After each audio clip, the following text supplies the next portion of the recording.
For millions of people in North America, air purifiers have become a household item. In the wake of COVID, forest fires, and more time inside than ever, this is a growing industry that promises us one of our basic human needs: clean air.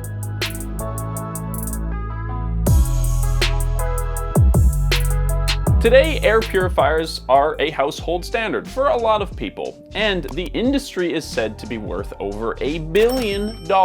We have big brand names entering the business of air purification, and the technology and the cost involved with these units is getting pretty overwhelming. And I say this because I personally have been in the market for an air purifier. And in my little bit of research, I quickly realized that there was something a little unnerving happening here. Now, right off the top here, I want to say that if you're watching this video to learn about what the best air purifier is going to be for your needs, this is not the video for you. In this video, we're going to be analyzing the industry as a whole and taking a deeper look at why air purifiers have become the growing business that they are. And I had no idea that this was even a thing until I did a YouTube search for air purifiers. And I found myself on a rabbit hole of review videos that made me feel like suddenly I was buying a car, not a glorified fan. We have channels out here testing 95 different models at one time, companies being pitted against each other for the top spot, and these units are ranging from a couple $100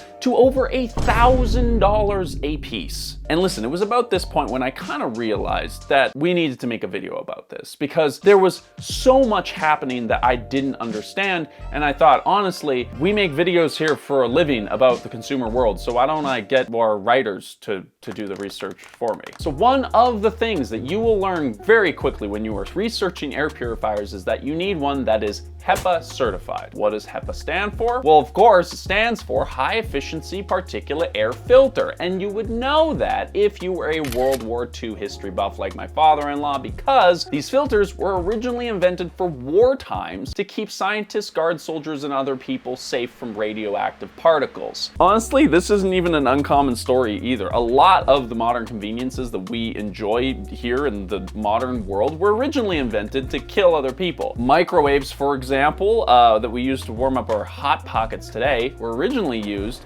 to detect where enemy ships and aircrafts were in the war. So the first air purifier designed and built for domestic use was invented by Manfred and Klaus Hams, a pair of German brothers who used a HEPA filter over top of a basic fan that has basically become the industry standard that we still use today. However, due to costs and a lack of demand for air purification, they were only originally used in commercial and industrial settings where air quality was notoriously bad. See, this is the thing. In North America, air quality is not really an issue for most people. We had survived the war, and honestly, the technology that came out of it was making people's lives a lot better. Fast forward a little bit, though, to 1963, and the Clean Air Act was passed in the United States, which was kind of a big deal for this industry. This act formally recognized that air quality was actually something that was pretty important and that we should all be aware of. And since then, over time, we have seen a steadily but increasing awareness around air quality issues, especially in cities around the world where these problems were more pronounced. But honestly, for a long time, having poor air quality was a poor person problem, or something that you noticed a little bit during the summer months. But then COVID hit. To unleash the full power of the federal government in this effort today, I am officially declaring a national emergency. Two very big words. Today we find ourselves in a time where a lot of people are suddenly aware about air quality. More specifically, rich people in North America. This is partly because a lot more people are spending more time inside than ever, but mostly because we've had record-setting wildfires almost every summer now, and of course, COVID-19 hit. They're standing right behind me and inside of me. Now, obviously, people were hanging out inside more than they probably should and dealing with wildfire smoke well before 2020, but it was the pandemic's impact on our collective lifestyle that really pushed air quality into people's minds in a way that they couldn't ignore. Previous to this, dust, pollen, smoke inhalation was annoying, but COVID was a much more direct threat to our health and well-being, and the air purifier seemed like an obvious obvious solution. This created a boom in air purifier sales, not just from domestic use, but in hospitals, schools, public and private office spaces. Hello, Peter. What's happening? In that frantic time when we really didn't know what was going on or what was safe and what wasn't, air purifiers felt like an obvious first step to keep ourselves safe. But it turns out that there is actually no proof that air purifiers will stop you from getting COVID-19. But that didn't stop the industry from trying to convince us that it would. In 2022, the National Library of Medicine tried to release a study detailing the effectiveness of HEPA filters at removing infectious COVID particles from the air. Sounds pretty good, right? But if you scroll down a little bit further, there it is. Half of the authors listed have conflicts of interest because they're either lobbyists for the industry or have worked in patents for the industry or gained benefits from their association. And while this article surely would have meant an absolute boom for the air purifier business, they didn't really need it because things were about to get a lot worse for people's air quality and therefore a lot better for their industry. Just 3 years after COVID's debut,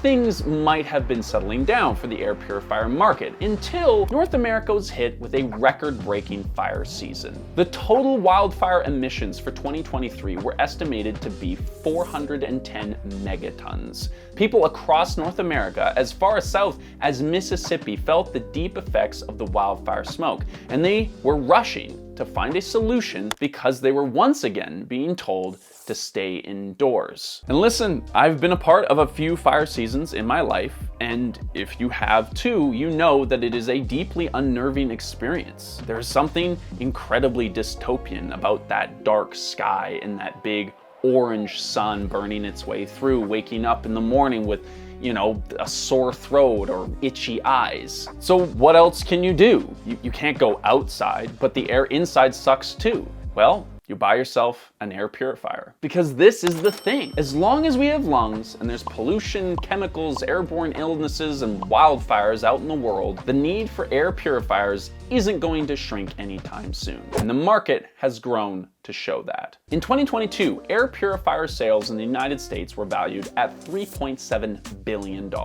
and they're expected to at least double by 2032. It's a truly fucked up reality that disasters and a collapsing environment and airborne illnesses are kind of good for the economy. Nobody even knew what an air purifier was 10 years ago, and now you have to watch 5 different video comparisons about them to buy the right one. When you look online for a good air purifier, you are bombarded with many different kinds of consoles and styles and versions that you can't even fathom. They range in sizes and price. You have moderate ones like this Levi model, or you can find a more intense, fully fledged version like the Air Care model that costs the same as a used car. The difference between these models can be compared and contrasted for hours, but at the end of the day, the question that you find yourself asking is, how much am I willing to spend to have clean, safe air? Which is kind of a crazy thing to be asking yourself. Like, I feel like we're getting too close to the Thneedville thing from the Lorax where people are paying for bottled air. Like, the main reason why I'm even looking to buy one of these things is because I'm a new dad. Like, I have a kid, and I don't want him to be breathing in smoke as a baby. And so, you know, like, what am I supposed to do here? Like, am I gonna cheap out and buy some basic model that might potentially filter out less particulates and increase my infant child's chances of getting a respiratory illness or some shit? This is a crazy decision to be making based on some YouTube videos I just watched. And with market demand has come the supply from big household brand names like Honeywell and Dyson. Famously, of course, Dyson created this weird $1,000 air purifier that's also like a pair of headphones. MKBHD made a whole video about this if you really want to see more about it. I honestly don't think that many people bought this to wear it in like a practical sense, but don't let that product make you think that Dyson isn't serious about this category. The Dyson air purifiers are for people who want something that's more than just a way to get clean air. Dyson has made air purifiers that are sexier, quieter, and more tech-driven than anything else on the market. They've created the luxury tier within the air purifier world, with sleek, quiet, expensive devices that are not just there to protect you, but look good while doing it. Because if you got the money, why have a simple air purifier that just helps you breathe clean air, lame, when you could have a Dyson Big and Quiet in Prussian blue for the humble cost of $1,000 before tax? This thing not only purifies your air, but it deodorizes your home, it cools you down, it cleans your carpets, and it reads you a bedtime story at the touch of a button on your portable remote control. Jokes aside, this ad they made is incredibly hype. I mean, this looks like an ad for an iPhone that just got released, but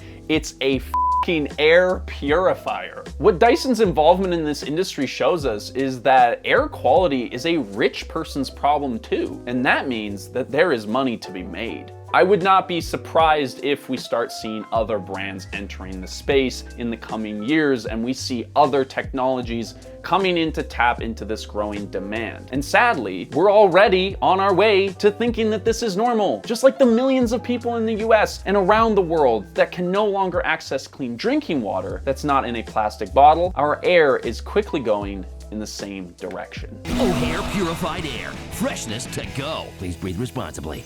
Thank you so much for watching today's video. Hopefully you're not too depressed. If you want to see more discussion on this subject in particular, we release exclusive videos over on Patreon as sort of like an extended cut to each one of these videos, where producer Lou and I discuss these subjects in a bit further detail. And at the same time, you are supporting this channel and the research that we put into these videos and allowing it to be free for you and everyone else online. But as always, if you are subscribed, we will see you next week for another episode.